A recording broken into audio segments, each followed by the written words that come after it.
आज है मेरे साथ अब्बास अकबर अली साहब, चेयरमैन अमरेली स्टील। 1948 से आपकी फैमिली ने ये बिजनेस, स्टील के बिजनेस में in different shapes and form आप लोग आए।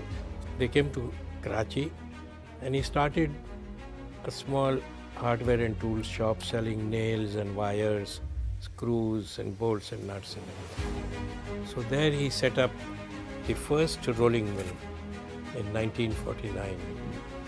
And in 1949 he set up this mill to produce the steel bars.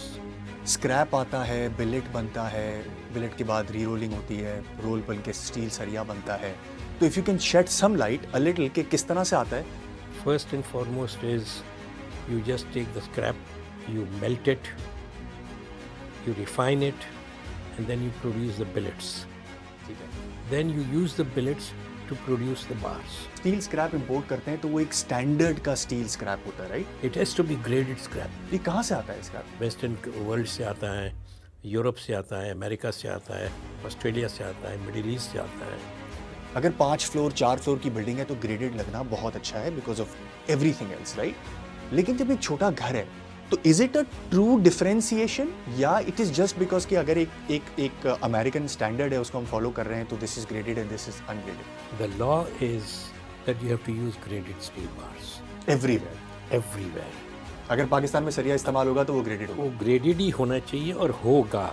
आपको नहीं लगता कि पाकिस्तान की इकोनॉमिक्स इस तरह से है, जेन्युइनली पैसा खर्च करना घर के ऊपर बचा ही नहीं है, तो जो चीज़ सस्ती मिलती है वो ले लेते हैं? Am I incorrect? Am I correct? एक बार रो लो, बार बार रोने की बजाय.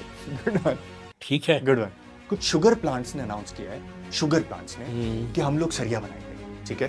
वो अब बना भी रहे हैं. और बना भी रहे हैं। So is that a competition? Are they graded? अगर कोई ग्रेडेड हो जाता है और शुगर का प्लेयर है और अभी हमने डिसाइड किया कि कॉस्ट इज मेन, जो कि आपका एनर्जी की कॉस्ट है, और उनके पास bagasse as a by product है जिसको वो प्लांट में डाल के चला देते हैं, do you see this as a concern? ये हो सकता है कुछ गड़बड़?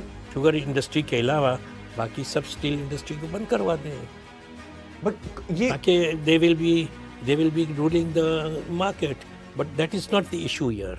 The issue is to how you can document the steel produced in the sugar industry. कैसी दिखती है Amreli steel in the next 3 years? And inshallah Amreli Steels is here to stay.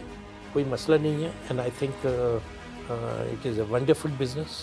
हमारी मीटिंग हुई थी अभी FPCCI where Chairman FBR had come. I was also invited in a small group of people.